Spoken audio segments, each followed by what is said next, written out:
According to Sarah Wiseman 2023, of Latina adults in 2021, 53% have a high school education or less, while 29% hold an associate degree or higher. And according to Zippia's master job demographics, only 36% of the master's holders are women, and 18.9% are Hispanic or Latino.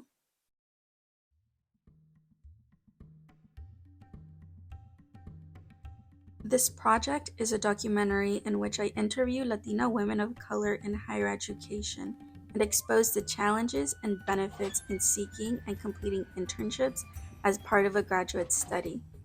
The documentary addresses the ways in which women's lived experiences contribute to their studies and research, and how emotion and intellect inform scholarship. Orbe's 1998 article explicitly shares that co-cultural theory is based on the sharing of the lived experiences of those who are not part of the dominant groups, such as people of color, women, gays, lesbians, bisexuals, as well as those in lower socioeconomic classes.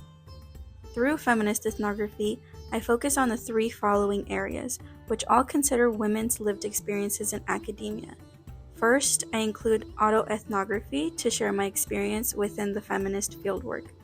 Another area will directly highlight the power of personal narratives and their resonance with social cultural understanding.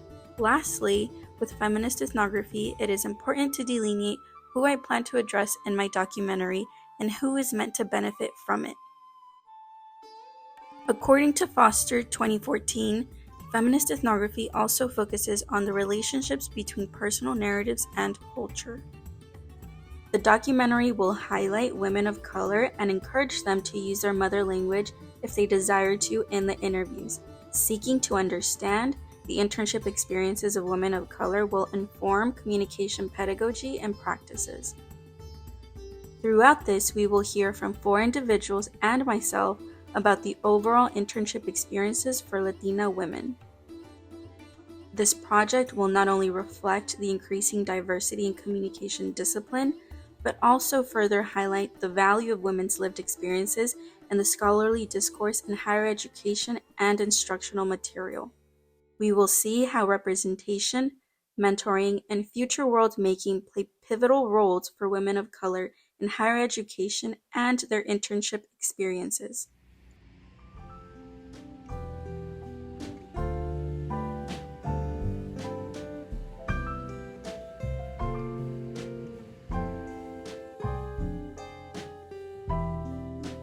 Hola, mi nombre es Cedillo Lopez, soy mexicana e inmigrante y soy maestra y estudiante en el último semestre de mi maestría aquí en la Universidad de Fresno. After completing almost 4 internships and reflecting on these, I've noticed how they played a pivotal role in my academic and professional career, especially as a woman of color. In these, I seek the community and atmosphere that I was not exposed to in education.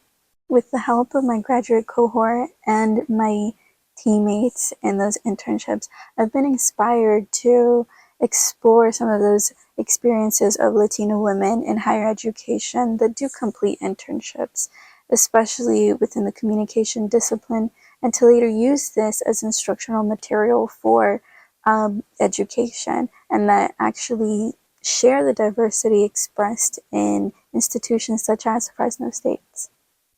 Therefore, I interviewed 4 other women which have all taken multiple internships. And I've also been including autoethnographic aspects as I include my own experiences with these internships.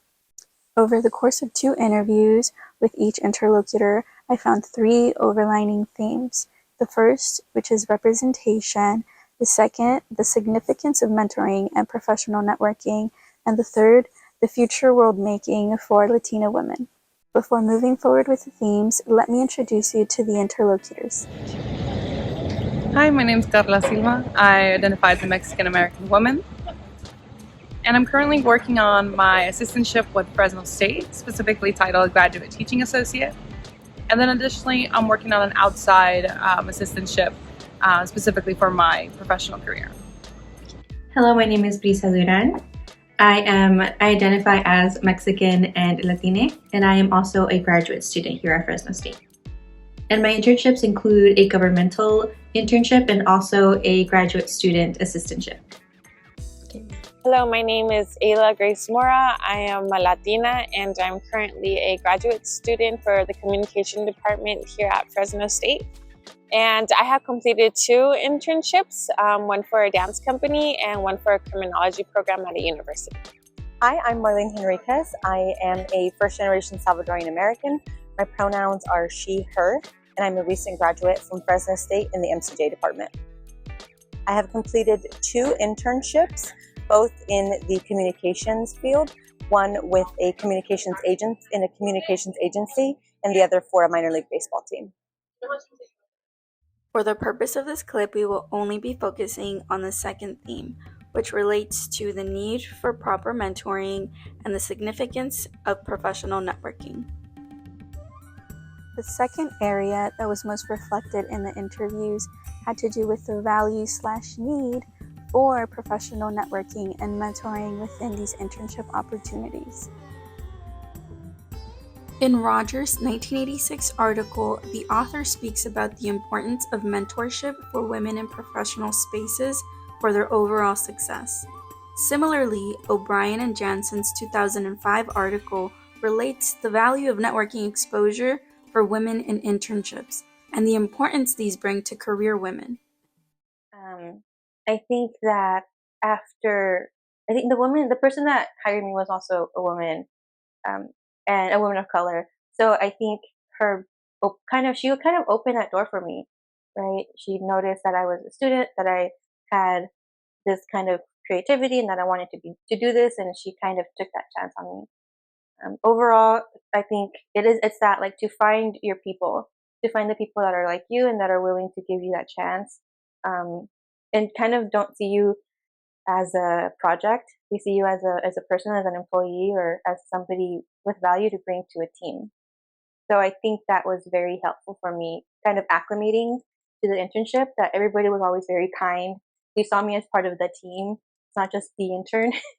It's like, oh, so you studied this. What do you think about this? Or what's your comment on this? So I think overall, I don't know if that's too broad, but just like finding your people and the people that you're willing that are willing to work with you, that are willing to help you and guide you, but also see you as a serious person in the workplace.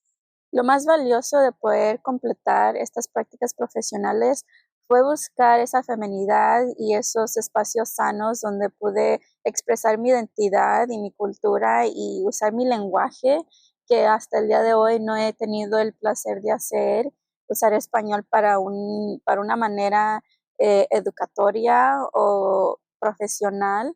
Una de las limitaciones más grandes que noté durante mis prácticas profesionales fue buscar liderazgo de personas que se veían como yo, que se expresaban como yo, que tenían más de un lenguaje, pero específicamente que eran mujeres de color en un lugar profesional. Eso fue lo más difícil y pues desafortunadamente no llegué a tener esa experiencia, pero creo que hubiera sido mucho mejor al buscar esa guianza de una persona que se miraba como yo, que tenía experiencias como yo, al poder guiarme en esta disciplina que es tan grande y las carreras que sí pueden ser un poco complejas. I would think it would be ideal if, like, the organizations, be the school or the place you work at, did more of an effective outreach to reach those students. I consider myself I look for things, so I'm constantly like reaching out and checking out what a program has to offer, but a lot of people don't do that, and if you don't do that, you won't know about it and you miss out on opportunities. So I think an ideal process would be communicating those resources and those opportunities more within the organizations. So that would be like the recruitment aspect of it. The ideal internship too would work with like flexibility around if I have an actual job and I'm going to school, that they're willing to work with my schedule and to offer me a mentor or someone that I can really look up to and who can kind of like guide me through the whole process, just because it is new, and depending on what level you are at in college, like it's different for everyone. And I think personality wise, there's like a huge it's a huge aspect as to like getting a mentor or even an internship program that's willing to work with like your kind of personality, your interest. So I think that's a big one, but for sure flexibility with time. I think from my own experience, I didn't have too much mentoring, not until obviously my culminating experience, but I do think mentorship would have been a huge help for me early on in the beginning, because it kind of reassures me that, you know what, I am here and I belong here, and it's that feelings that I don't belong that's gonna, set me back, and that's gonna keep me back.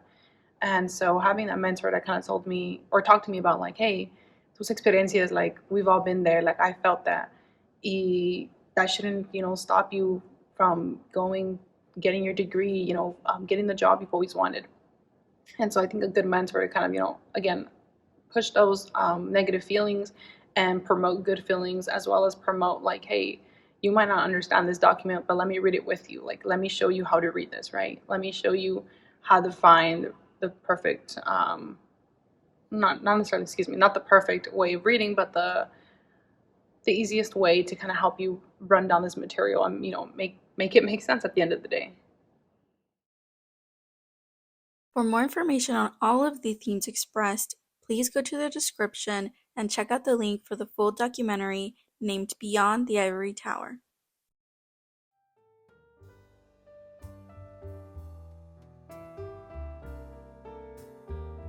Me gustaría concluir este documental nuevamente reflexionando las entrevistas con las mujeres en este proyecto. Fue muy hermoso al conectarme con cada una en una manera única, y pues creo que son las mujeres que han seguido todos sus sueños y están en el proceso de eso, pero que han sobrepasado todas las adversidades que el mundo les ha tirado, y realmente las admiro mucho por eso. Con los temas presentados de representación, la importancia del mentorazgo y dando forma al futuro de la educación, puede entender un poco más esas experiencias que viven las mujeres latinas en estas instituciones. Realmente espero que este documental le pueda llegar a otras personas, a otras mujeres latinas que están pasando por un momento difícil o que están pasando por este trayecto académico que puede estar en el bachillerato, en la maestría, y que pueden encontrar un poco de guianza, un poco de recomendaciones, consejos, lo que sea, al ver que sí hay lugares que pues las van a aceptar y que son para ellas, y ojalá que puedan encontrar esa comunidad que tanto anhelan.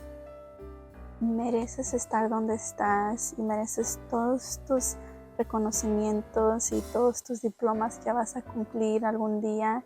Y como dicen todos los papás, échale muchas ganas y ponte las pilas.